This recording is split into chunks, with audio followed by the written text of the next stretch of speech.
দেখুন, সরকারি প্রতিষ্ঠান কতটা নিরপেক্ষ সেটা সবাই জানে। যে কোনো সরকারি প্রতিষ্ঠান, সেটা রাজ্য সরকারের পুলিশ হতে পারে, কেন্দ্রীয় সরকারের ইডি সিবিআই হতে পারে, তারা কতটা নিরপেক্ষভাবে কাজ করে সে কথা সবাই জানে।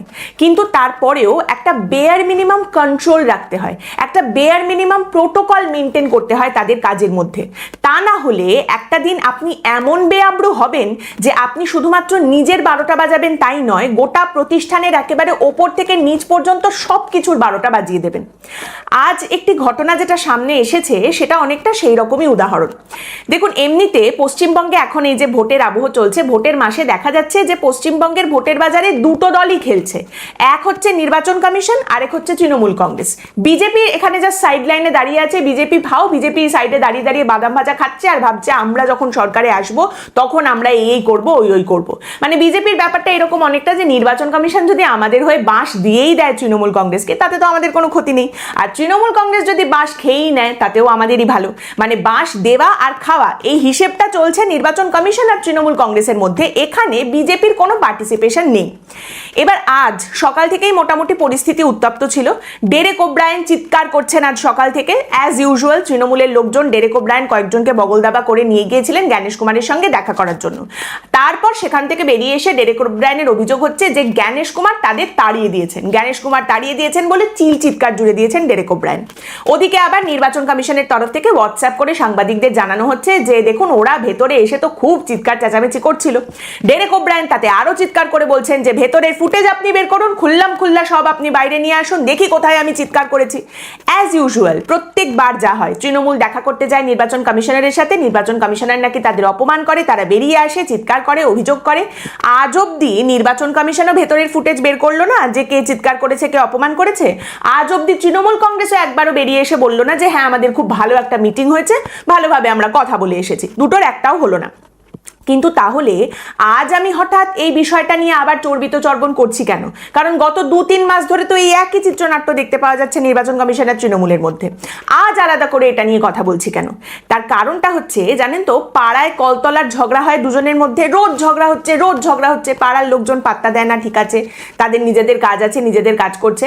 কিন্তু একদিন এমন মাত্রা ছাড়িয়ে যায় সেই ঝগড়া যে পাড়ার লোককে তখন বাধ্য হয়ে বলতে হয় যে বস আর পারা যাচ্ছে না, হয় পুলিশ ডাকো, না হলে এবার এদের পাড়া ছাড়া করো। তো আজ যে ঘটনা সামনে এসেছে সেটা অনেকটা সেই রকমই হয়েছে।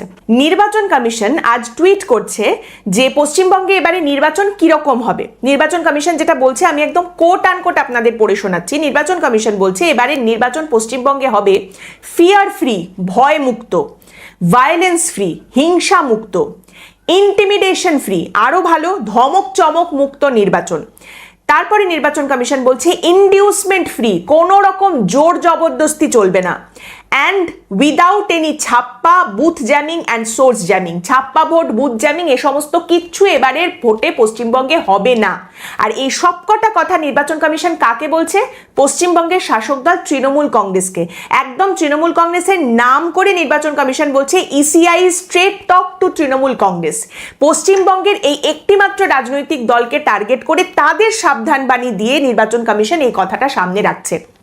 এবার দেখুন, নির্বাচন কমিশন যার একটি আপাত দৃষ্টিতে দেখতে গেলে একটা নিরপেক্ষ জায়গা বজায় রাখার কথা, নিরপেক্ষভাবে কাজ করার কথা, সে যখন এইভাবে সোশ্যাল মিডিয়ায় একটা রাজনৈতিক দলকে টার্গেট করে এরকম একটা বার্তা দেয়, সিঙ্গেল আউট করে এরকম একটা পক্ষপাতদুষ্ট বার্তা সামনে রাখে, তখন মুখে খুব বিস্বাদ লাগে।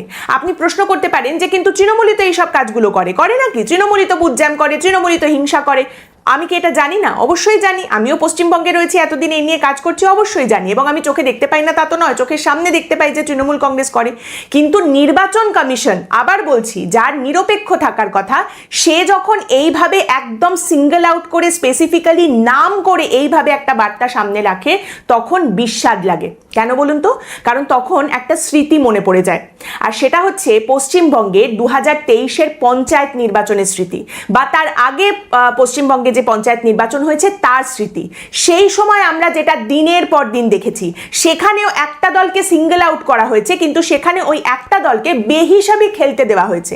হিংসার ঘটনা, একটা অরাজক পরিস্থিতি, একটা ভয়ঙ্কর পরিস্থিতি তৈরি হয়েছে, দিনের পর দিন সেটা চলেছে। এবং সেই সময় বাংলায় নির্বাচন কমিশনের ভূমিকা ছিল কোথায় কি হচ্ছে? আমি তো কিছু দেখতেই পাচ্ছি না। ঝামেলা হয়েছে কোথাও? ও আচ্ছা, ঝামেলা হচ্ছে না, আমি তো কিছুই দেখতে পাচ্ছি না। এই পরিস্থিতি আমরা দেখতে পেয়েছি পঞ্চায়েত নির্বাচনে। এবার তাহলে সেটা যদি আপনার মনে থেকে থাকে, আপনাকে দুটোর মধ্যে যে কোনো একটা বিষয় তাহলে অ্যাডমিট করতে হবে। এক, আপনি যদি বলেন পঞ্চায়েত নির্বাচনগুলোর সময় পশ্চিমবঙ্গের নির্বাচন কমিশনের যে ভূমিকা দেখতে পাওয়া গেছে, তৃণমূল কংগ্রেসের প্রতি যেরকম পক্ষপাতদুষ্ট আচরণ দেখতে পাওয়া গেছে সেটা খুব ভুল ছিল, তাহলে আপনাকে অ্যাডমিট করতে হবে যে আজ বর্তমানে কেন্দ্রীয় নির্বাচন কমিশন যে ভূমিকা নিচ্ছে পশ্চিমবঙ্গের মাটিতে সেটাও ভুল। আর আপনি যদি আজ মনে করেন যে তৃণমূল কংগ্রেস সেই সময় যা করেছিল একদম ঠিক করেছিল, বেশ করেছিল, তাহলে আপনাকে অ্যাডমিট করতে হবে যে এই মুহূর্তে দাঁড়িয়ে পশ্চিমবঙ্গে যা হচ্ছে, নির্বাচন কমিশনের যে ভূমিকা দেখতে পাওয়া যাচ্ছে সেটা একদম ঠিক। দুটোর মধ্যে যে কোনো একটা জায়গা আপনাকে মানতে হবে। দেখুন, বিষয়টা হচ্ছে নির্বাচন কমিশন যদি এরকম নাম করে একটা দলের প্রতি বা একটা দলের বিরুদ্ধে একটা বার্তা সামনে রাখে, এবং আমি আঙুলও তুলছি না, বলছি না যে নির্বাচন কমিশন সম্পূর্ণ নিরপেক্ষ একদমই নেই, একেবারে বায়াসড হয়ে গেছে, কিন্তু সেরকম একটা বার্তাও যদি সামনে আসে তাহলে কিন্তু একটা বিরাট বড় প্রশ্ন থেকে যায়। তার কারণ দেখুন, পশ্চিমবঙ্গের নির্বাচন আসবে যাবে, পশ্চিমবঙ্গের নির্বাচন চলে যাবে, কিন্তু এরপর থেকে যত নির্বাচন আসবে বারবার কিন্তু এই প্রশ্নটা উঠে আসবে যে কোনো অবিজেপি রাজনৈতিক দল যারা পশ্চিমবঙ্গে বাদ দিন যে কোনো রাজ্যে নির্বাচনে অংশগ্রহণ করছে, তাদের প্রতি কি নির্বাচন কমিশন বায়াসড? তাদেরকে কি নির্বাচন কমিশন টার্গেট করছে, আলাদা করে সিঙ্গেল আউট করে টার্গেট করছে? কারণ দেখুন, আম্পায়ারের কাজটা কি? আম্পায়ারের কাজ হচ্ছে দুটো দলকে খেলানো, কিন্তু আম্পায়ার নিজে যখন খেলতে নেমে যায় এইভাবে, তখন গন্ডগোলের পরিস্থিতি তৈরি হয়। দেখুন, রাজনৈতিক বিশ্লেষণ বিষয়টাকে অনেকেই অনেক সময় খুব লঘু করে দেন।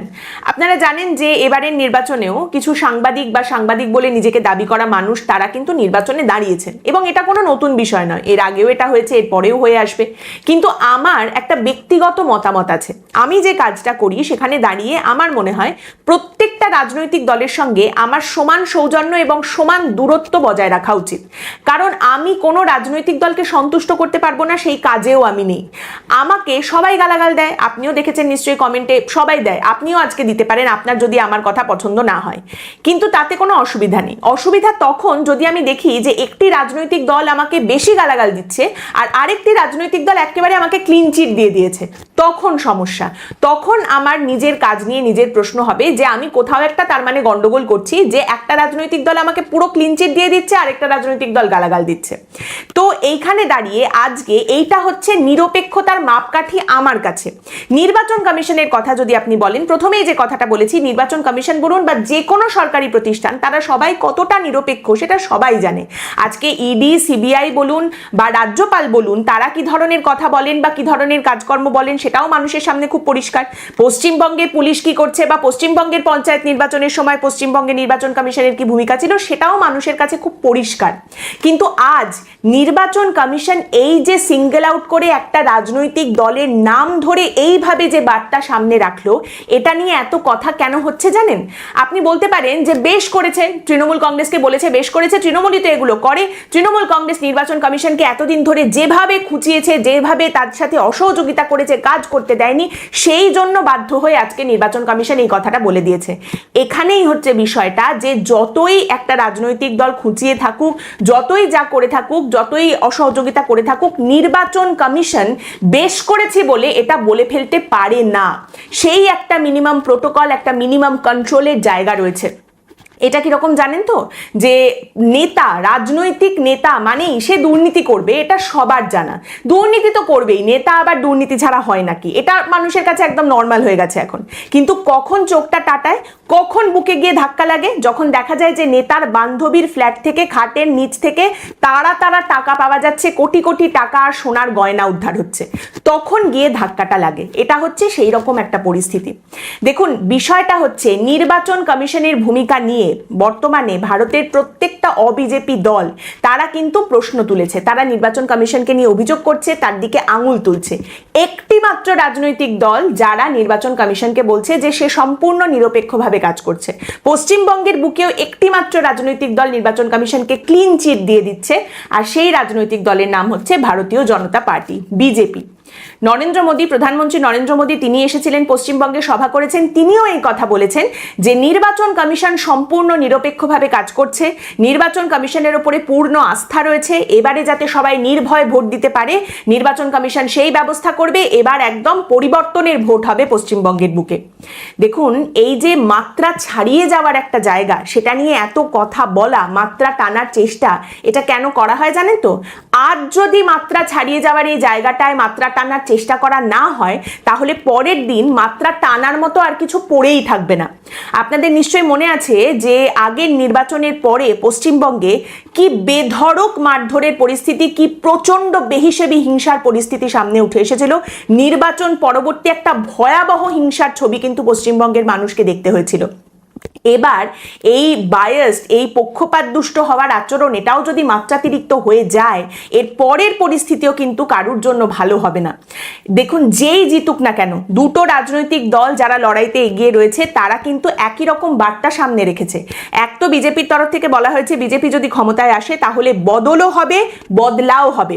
আর তৃণমূল কংগ্রেস যদি জিতে যায়, তৃণমূল কংগ্রেস যদি আবার ক্ষমতায় চলে আসে, তাহলে এই যে নির্বাচন কমিশনের রাগ, যেটা তৃণমূল কংগ্রেস এখন পুষে রাখছে, নির্বাচন কমিশনের ওপরে সেই রাগটা পশ্চিমবঙ্গের বুকে কাদের ওপর আছড়ে পড়বে বলে আপনার মনে হয়? যা করেছি বেশ করেছি, যা করব বেশ করব is the cornerstone of violence. বাম জমানার শেষের দিকেও এই বামেদের ঔদ্ধত্যের বিষয়ে এই কথাটাই বলা হতো যে তাদের মুখে একটাই কথা ছিল, যা করেছি বেশ করেছি, যা করব বেশ করব। তৃণমূল কংগ্রেসের ঔদ্ধত্যের উদাহরণে বারবার এই শব্দবন্ধ উঠে এসেছে যে যা করছি বেশ করছি, যা করব বেশ করব।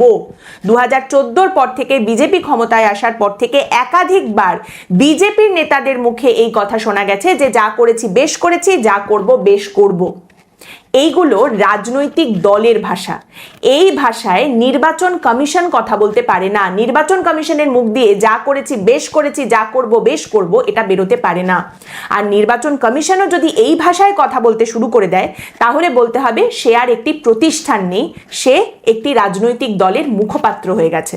আশা করি নির্বাচন কমিশন আজ যেটা করেছে বা যে ভাবটা নিয়েছে, সেটা একটা ক্ষণিকের চ্যুতি, একটা ক্ষণিকের আত্মম্ভরিতার প্রকাশ বা একটা ক্ষোভের প্রকাশ হিসেবে সেটা সামনে এসেছে, এবং ভবিষ্যতে খুব তাড়াতাড়ি নির্বাচন কমিশন আবার এই কর্ড লাইন থেকে মেন লাইনে ফিরে আসবে। আর সেটা যদি না হয়, এই যা করেছি বেশ করেছি যদি চলতে থাকে, তাহলে কিন্তু এই যা করেছি বেশ করেছি, যা করব বেশ করব